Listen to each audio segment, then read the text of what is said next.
খুবই গুরুত্বপূর্ণ কিছু আপডেটস আপনাদের সাথে শেয়ার করতে চাই। সাব্বির রহমান কেন্দ্রিক একটা আপডেট রয়েছে, নুরুল হাসান সোহান কেন্দ্রিক একটা আপডেট রয়েছে, নাইম শেখ কেন্দ্রিক আপডেট রয়েছে। বাংলাদেশ দল আপনারা সবাই জানেন যে এশিয়া কাপে তারা যাবে, তার আগে নেদারল্যান্ডসের বিপক্ষে 3টা টি-20 হবে, সিলেটে সেই খেলাগুলো হবে এবং সিলেটে ওই 3 ম্যাচের যে সিরিজটা হবে সেখানটায় আসলে যেই ক্রিকেটাররা থাকবে ultimately they would be the choice for the Asia cup, right? এবং সেই ডিসিশনটা যখন মেক করা হচ্ছে তখন মোটামুটি আমরা জানতে পেরেছি there is no possibility of Nurul Hasan Sohan to be the part of the series. নেদারল্যান্ডসের বিপক্ষে যেই সিরিজটা বাংলাদেশ খেলবে 3 ম্যাচের, সেখানটায় নুরুল হাসান সোহানকে সুযোগ দিতে রাজি নন নির্বাচকরা। আমার কাছে যে খবরটা রয়েছে, সাব্বিরের ব্যাপারে যে আপডেটটা রয়েছে, ট্যাগ লাইনে আপনারা দেখছেন যে সাব্বির আর ন্যাশনাল ক্রিকেট বা সাব্বিরের ক্রিকেট থেকে অবসরের যে সিদ্ধান্ত, এরকম একটা ট্যাগ লাইন আপনারা দেখছেন।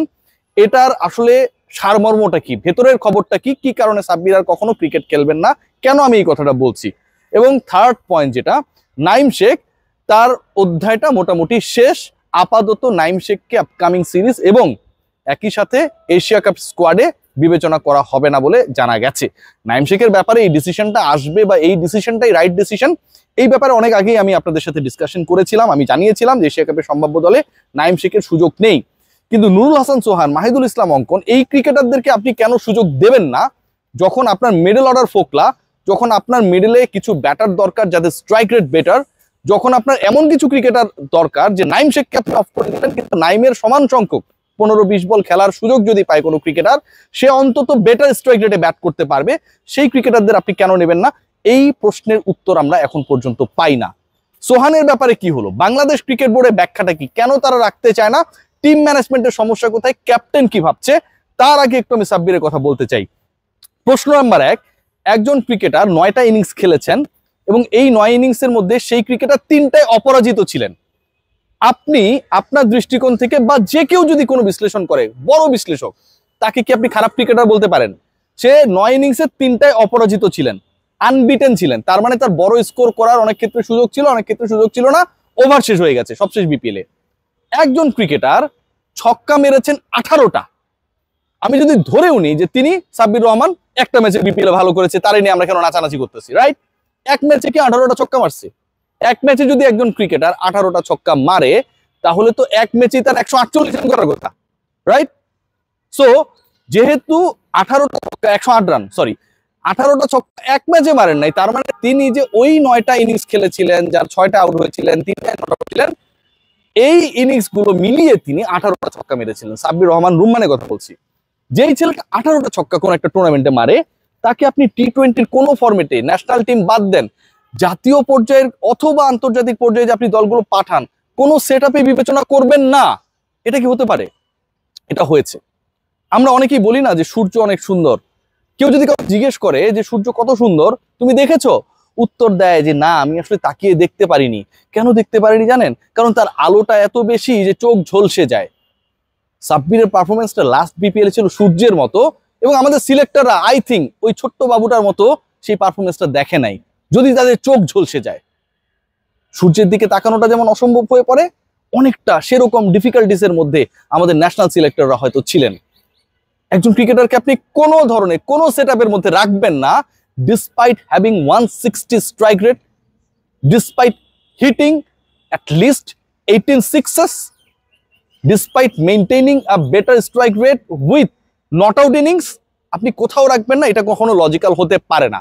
সো সাব্বির যেহেতু কোথাও নেই, ভালো পারফরমেন্স কোথায় করেছে? বিপিএলে করেছে। টি-20 আর টুর্নামেন্ট হয়েছে নাকি যে ভালো পারফরমেন্স দেখিয়ে তাকে দলে আপনি নেবেন বা নেবেন না? এই প্রশ্ন যারা করে, কোথায় সাব্বির ভালো খেললো?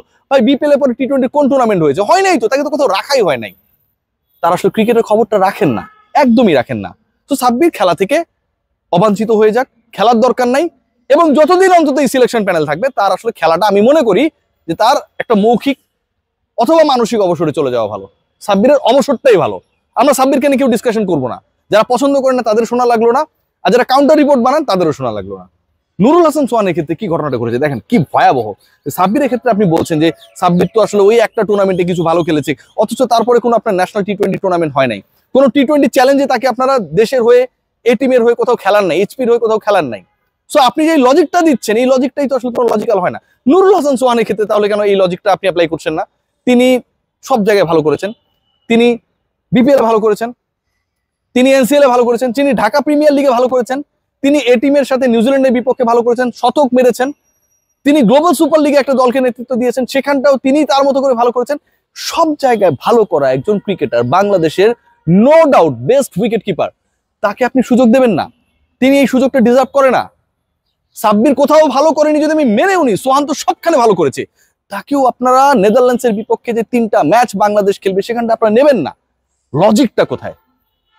আজকে সাব্বির বা সোহান আমার সেই মিডল অর্ডারের ভরসা হতে পারে, আমার হায়ার স্ট্রাইক রেটের ব্যাটার হতে পারে। আজকে যখন আমরা শুনি যে সিলেটে বাংলাদেশ ওই 3টা টি20 খেলবে, কারণ হাই স্কোরিং ম্যাচেস গুলো সিলেটে হয়, তার মানে কি আবুধাবিতে বাংলাদেশের ম্যাচেস গুলো হাই স্কোরিং হবে, রাইট? হাই স্কোরিং ম্যাচে, যেই ম্যাচেসে ব্যাটাররা স্কোর করতে পারে, বল ব্যাটে আসে, পাওয়ার হিটিং কাজে লাগে, সেখানটা আপনি সোহান আর সাব্বিরকে নেবেন না? আপনি নেবেন না, কারণ এরা হচ্ছে সূর্যের মতো, আপনি তাকাতে ভয় পান, সানগ্লাসও কাজ করে না আপনাদের। বাংলাদেশ দল এভাবেই চলছে, বাংলাদেশ দল নিয়ে যে তামাশা চলছে, এই তামাশা বন্ধ হওয়া উচিত। আমি একা বলে যাই, অনেকে কাউন্টার মানে, কিন্তু এই বলাটা আর কতদিন কতবার একজন সম্পর্কে বলা যায়? সাব্বিরের মতো সোহানেরও অবসরে চলে যাওয়া উচিত, খেলার দরকার নাই ভাই। অথবা আপনারা বলে দিন যে ন্যাশনাল টিম আমি খেলতে চাই না, অন্য সব জায়গায় খেলবো। এই যে আলোচনাগুলো হয়, এই আলোচনা এদেরকে নিয়ে যারা সমালোচনা করে, তারা কি জানে যে এরা কি করেছে? আপনার নাইম শেখের সাথে অনেক সময় সাব্বিরকে মিলিয়ে দেন, এটা কি লজিক্যাল?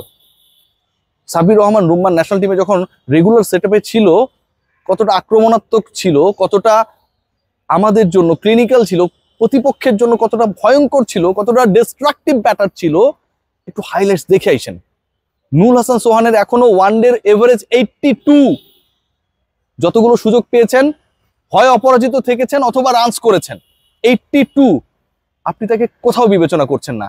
একজন ক্রিকেটার লাস্ট ওভারে 30 রান নিয়ে একটা ম্যাচ জিতিয়েছে, সেটা যে পর্যায়েরই ম্যাচ হোক, it was a very tough task, Sohan did ইট।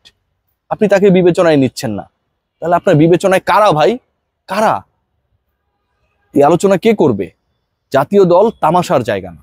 জাতীয় দলে যা হচ্ছে, জাতীয় দলের সিলেকশন নিয়ে যা হচ্ছে, এবং এটাকে পরবর্তী সময় আপনারা যেভাবে লাবরেট করার চেষ্টা করছেন যে হোয়ার সাব্বির ডিড ওয়েল, এই প্রশ্নটা যারা করেন তারা কেন এটা বলেন না Sohan did well in every format? ওই আলোচনাটা আপনারা কেন করেন না? তাহলে তারে কেন রাখা হয় না? সাব্বিরকে যদি মাত্র একটা বিপিএল নিয়ে বিবেচনায় না আনেন, সোহানকে বিপিএল, এনসিএল টি20, গ্লোবাল সুপার লিগ সবকিছু বিবেচনায় তো আপনার বিবেচনা করা উচিত। হিপোক্রেসির মধ্যে বাংলাদেশের টিম সিলেকশন চলে। সাব্বির সোহানদের সত্যি সত্যি অবসরে চলে যাওয়া উচিত, এবং এটাই আমার কাছে মনে হয় right now is the best solution. সবাই ভালো থাকবেন, টেক কেয়ার।